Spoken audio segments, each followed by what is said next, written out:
Hidden machines are one of the least popular mechanics in the Pokemon series, but fortunately they've been removed from the games as of Gen 7. Prior to that, you'd be required to teach your Pokemon some of these moves to make progress. Most of them are weak, and they typically can't be deleted for a long time, if at all. But today, let's rank all 11 HM moves, and talk about how they stack up against each other. Good morning, fellas, and welcome back to MEPlaysGames. My name is Elias, and for this video, Matt and I will be ranking the HMs based on how useful they are in a regular Pokemon playthrough. When you're choosing what Pokemon to teach your HMs to, which ones are you best off teaching to a Pokemon you're actually battling with? Which moves are useful for their effects in the field? And which ones are just a nuisance? We'll be taking into account a combination of their viability in battle, as well as how convenient they are to have in your party at all times. We won't be considering their competitive viability for the actual rankings, but there will be some tidbits about how they're used competitively throughout the video. There's about 1,000 moves that could go in this bottom spot, but let's give last place to Cut. Its primary use is cutting down what are apparently the fastest growing plants in the universe. If I step inside a building and leave immediately, the plant will have already grown back by the time I get outside, but that's besides the point. In battle, Cut is almost completely useless. It's a 50 base power, 95% accurate normal type move. There is no reason that a move that's this weak should be able to miss. In Gens 5 and 6, Cut is outclassed by freaking Tackle. You know, the move 403% of the Pokemon in the universe start with. Slight exaggeration. And Cut is also a normal type move, so it'll never be super effective. And if you did want to use a normal type move, virtually every Pokemon has better options. Headbutt, Body Slam, Return, Hyper Voice, Boom Burst, and so on forever and ever and ever. And Cut has no secondary effect that makes it worth using either. There's pretty much no reason to ever use Cut in battle, so it takes the last place on today's list. Definitely catch some other Pokemon for this one. Second to last place, or number 10 for those of you who are counting, goes to the first of 4 water HMs in this video, Whirlpool. It's a partial trapping move which deals residual damage for 2 to 5 turns. Unfortunately, it's one of the worst partial trapping moves in the game. Whirlpool is only an HM in Gen 2 and Heart Gold Soul Silver, and in those games it's 15 power and 70% accurate. Wrap and Bind are more accurate, and Clamp is stronger, more accurate, and also water type. So if you want to use a partial trapping move, you're better off picking those. But using these kinds of moves in a playthrough isn't a great idea in the first place. Trapping moves prevent the target from switching out, but the vast majority of AI trainers weren't going to switch anyway. If you're going to use a water type move, you're better off picking one that just deals a lot of damage from the get-go instead of spreading it out over several turns. 9th place goes to Rock Smash. It's a fighting type move, so it can actually be a coverage option. Not a very good one though because of how weak it is. In Gen 3, Rock Smash is just 20 base power, making it the weakest fighting type move in the entire game. The other fighting type options aren't the greatest, but they're miles better than Rock Smash. There is one thing that saves it from being irredeemably bad though. It has a 50% chance to lower the target's defense by 1 stage. So Rock Smash could actually see some use early on in the game to make your other physical attacks hit a little bit harder. In Gen 4, Rock Smash was buffed to 40 power. Whoopee, now it's a Mach Punch without priority that I can't delete for 32.5 years. The chance for defense drops is a nice bonus, but you're usually going to be better off using moves that are stronger from the get-go. Rock Smash is just too weak to be all that useful. Honestly, all of these moves are just awful, so you could argue for just about any order here at the bottom of the barrel. There's a reason HMs are infamous for being bad moves. These next few moves aren't great either, but they have some redeeming qualities. Some of them are useful field moves, and some of them are alright, but they're outclassed by other options. Next on the list is a move that was only an HM in Generation 4. We're putting Rock Climb in 8th place. It's another normal type move, so once again a terrible type offensively. It's 90 power, which makes it as strong as moves like Flamethrower, Thunderbolt, and Ice Beam after their nerfs. But unlike those moves, Rock Climb is just 87% accurate. It's 85, don't listen to him. But unlike those moves, Rock Climb is just 85% accurate. The 20% chance to confuse the target can be nice, but you're probably going to be better off teaching your battling Pokemon other moves. Why is it confusing to climb a rock? Why would Rock Climb confuse people? Oh, you're asking like, why does that move do what it does? I don't know. Leave that in the video. As a field move, Rock Climb is a pretty nice tool to have. It's required to beat the game, of course, but you can also use it to access items you can't reach otherwise. You can use Rock Climb to find a couple of free nuggets, as well as some great TMs like Ice Beam and Psychic. It's not the greatest move in battle, so you should probably use an HM specialist for Rock Climb. Hello, Bibarel. 7th place. You suck. 7th place goes to a move that was absolutely terrible when it was introduced, but got buffed quite a bit in Gen 4. Flash isn't required to beat any games, but it makes it easier to navigate through dark caves. So it's handy as a field move in most games where it's an HM. But in the first 3 generations, Flash is 75% accurate. Isn't it kind of ironic that a move that's meant to lower accuracy is itself one of the least accurate moves in the game? Over 95% of the moves in the game are more accurate.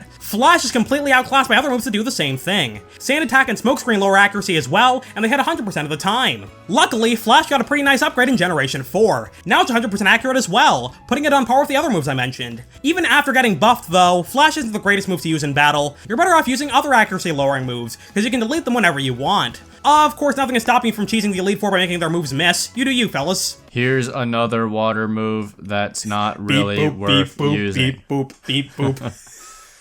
Here's another water move that's not really worth using. 6th place goes to Dive. For all intents and purposes, this move is a clone of Dig, at least in the battle department. The user dives underwater on turn 1, becoming semi-invulnerable, then attacks on turn 2. The only moves that can hit you underwater are Surf and Whirlpool, which will double in power in that case. The same way, Dig users are extra susceptible to Earthquake. Dive is 60 base power in Gen 3 and 80 base power afterwards. Semi-invulnerability is nice, but it doesn't really benefit you in the long run during a playthrough. All it really does is make the battle longer. There are a couple other water-type HMs coming up later in the video, and they're better than Dive for various reasons. I'm putting it above moves like Cut and Rock Smash because even though Dive is outclassed like they are, it's not a bad move in its own right, especially because AI trainers don't know how to deal with it. It's kind of weak in Gen 3, but if HMs didn't exist after that, Dive wouldn't be a bad move to use. Next up, we're putting Defog in 5th place. This move would be higher if we were considering the move's competitive viability, because starting in Gen 6, it removes entry hazards on both sides of the field, as well as terrains. But when it was an HM in Gen 4, it only removed hazards and screens on the target side, not the users. But it also lowers the target's evasion by 1 stage. So by default, Defog will make your moves hit 33% more often. That makes every move with at least 75% accuracy always hit. But for today, we're ranking them based on how good they are in a playthrough, and Defog is just kinda alright. It's not required to beat the game, but it's a good move to have for its use in the field. There are only a few areas with fog in them, but those places are borderline unplayable without a Defog user to clear it up. Fog makes moves 3/5 as accurate as they normally are, effectively turning 100% accurate moves into hypnosis. So using Defog is basically a must, unless you want to miss 12 moves in a row and snap your DS in half. The evasion lowering effect isn't all that great though. If you're using an inaccurate move, you would be better off just spamming that move as is, as opposed to using Defog to make it more accurate, then spamming it. You'll do more damage on average without Defog in nearly every situation. For more videos like this, subscribe to MEPlaysGames. Well fellas, we've reached the part of the list where the moves actually become usable. 4th place goes to another normal type move, Strength. Outside of battle, you can use it to push rocks around and solve puzzles, and in battle, it's an 80 power, 100 accuracy normal type move. So that puts it on par with moves like Shadow Ball, Dark Pulse, and Poison Jab.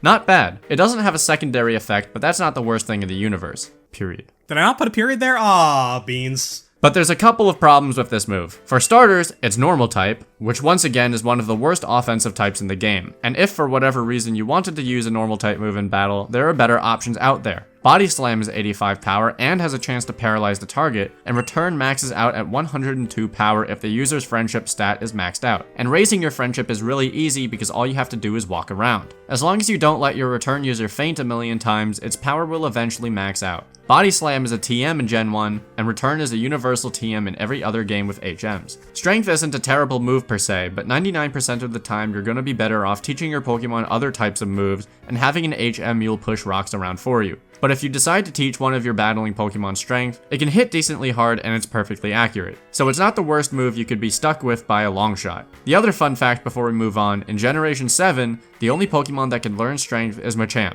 Yeah, that checks out, I think. Coming in at 3rd place is Waterfall. It's one of the better water type HMs out there, but there's a couple things holding it back. For starters, in Gens 2 and 3, Waterfall was special like all other water moves, so if you're using a water type move on your main battling team, chances are you're using Surf instead, which is also an HM. In these games, Waterfall has no secondary effect. The 20% chance to flinch wasn't added till Gen 4. It's also held back by the fact that you get it pretty late in the game. You need all 8 gym badges to use it in the field in every game where it's an HM, except for Omega Ruby Alpha Sapphire where you need 7. By then you already have a Pokemon that's using Surf, and there's a good chance you're battling with it. So Waterfall just doesn't have a place on most in-game teams. Most people will just slap it on a Pokemon they're not battling with, and use it exclusively as a field move. Waterfall is in 3rd place because it is a good move in its own right, and depending on what Pokemon you're using for water HMs, you might consider teaching them Waterfall as their main stab. Starting in Gen 4, Waterfall is a physical move, so Pokemon like Gyarados and Floatzel will use it in competitive play. It's since been eclipsed by a new move though. Liquidation is stronger and it has a chance to lower the target's defense instead of flinching.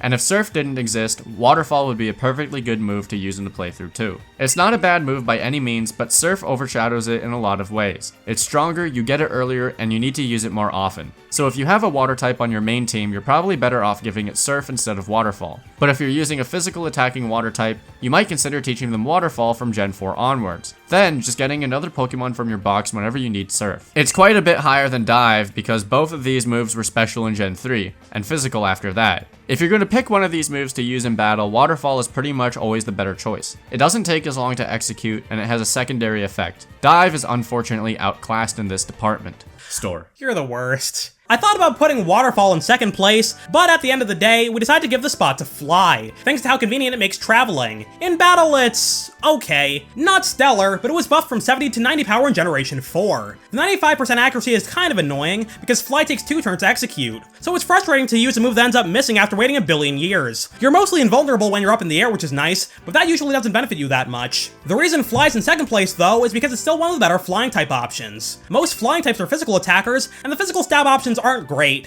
Drill Peck and Acrobatics are good, but most flying types can't learn them. Wing Attack, Pluck, and Aerial Ace are weak, and Brave Bird does recoil damage, which many people don't want to deal with during their playthrough. So that leaves Fly as the best flying type option in most situations. It's stronger than most other choices, and it makes travel a lot easier. Being able to pull up a map to fly to a previous town is really nice, especially because in most games, you have to revisit some cities later on in the story. The last Kanto Gym is in the second time you visit Viridian City. In Johto, you have to revisit Goldenrod City to deal with the mess of the radio tower, and so on and so on. Since the move's primary purpose is fast travel, it's easier to use if a member of your main party knows it, as opposed to an HM user. Being a decent attack is a nice bonus. In competitive play, the flying type moves of choice are usually Brave Bird and Air Slash, but Fly sees occasional use competitively too. In most cases, it's a bad move because your opponent can see you use it on turn 1 and switch to something that can eat the attack on turn 2. AI trainers usually don't switch, so it's still a usable move in a playthrough. But as one example, Fly was the best option for Dragonite's Flying Stab in Generation 6. It's not a bird, so it can't learn Brave you-know-what, and that means Fly is the best it can do. But the move lasting 2 turns was actually great for a bulky Dragonite set called Fly Knight.